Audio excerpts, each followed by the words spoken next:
33, everyone. And the New York City Council says the city has $3 billion more in tax revenue than anticipated. And the mayor's office is being more cautious, citing the overwhelming cost of the migrant crisis, with the city so far getting only $50 million from the federal government. Joining us now to talk about the City Council's battle for the budget cuts to be reversed is Councilman Brannan from Brooklyn. He's also the finance chair. Great to see you this morning. Always good to see you guys. Good morning. So let's get into this, right? Day one of these preliminary hearings, we learned from the budget director that the federal government has only coughed up $49 million of the $150 that they said they would give. What's the reasoning for that? And what's the timeline of the rest? Because that really plays into what the mayor is anticipating here.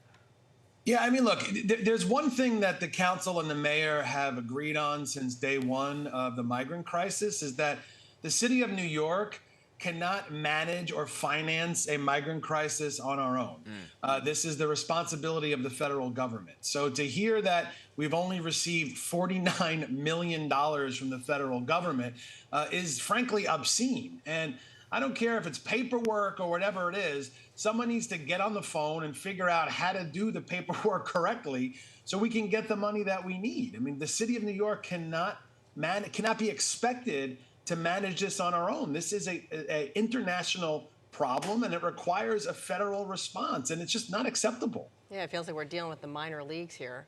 So yesterday, the speaker opened up the hearing, arguing that because the city is raking in more than $3 billion in tax revenue, that some of the cuts weren't necessary. It's like deja vu all over again. I mean, that's something the council has said all along. So did you get any assurance at all that some of the cuts would be restored?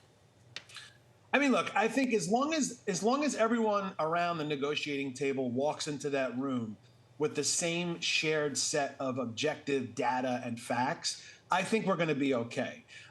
We have plenty to restore all the cuts that were made and all the cuts that were proposed. It's a matter of where we go from there. But the council feels confident that based on the higher than expected revenues that are currently in our coffers right now, plus the projections, we feel we're in a good place to restore some of these harmful cuts.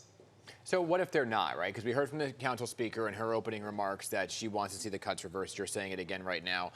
You had said once here on Pix 11 that you would not vote on the budget unless specific programs were looked at, brought back. So where do things stand in terms of some of these programs? Give me some specifics that you're looking to be brought back that would make you vote yes on the budget, or do you think it's going to be a tense negotiation if it doesn't happen? I mean, look, we don't want it to be a tense negotiation, right? I want to land the plane past the budget and go to Coney Island and sit on the beach for the summer. Well, don't we all? Yeah, I hope you'll join me. Look, early childhood education, 3K, UPK, there's 30,000 vacant seats. You can't tell me that there's 30,000 working families who wouldn't love to be in these seats right now. It's the closest thing we've got to universal daycare in the city of New York. So 3K, UPK, we got to make sure that there's real outreach happening there. We've got the council's got a pilot program to convert some of those half-day seats into full-day seats. We want to see that get done. CUNY is very important to us, and that came up yesterday during the hearing. And cuts to our libraries, right? Our library cuts are important, and in addition to our culturals, right? Our cultural sector is, look, the things that make New York City great, we have to fund these things, or else New York City is not great, right? You can't say how fantastic New York City is and then starve the very things that make New York City the greatest place in the world. So I think early childhood education, our libraries, CUNY, our culturals, those are things that are top of mind right now. And we feel that we've got the revenue we need to set these guys on solid footing. What do you make of all this? I mean, the back and forth, the cuts, no cuts, cuts, no cuts. I mean, do you think this was just mismanaged, or do you think the mayor was just acting cautiously?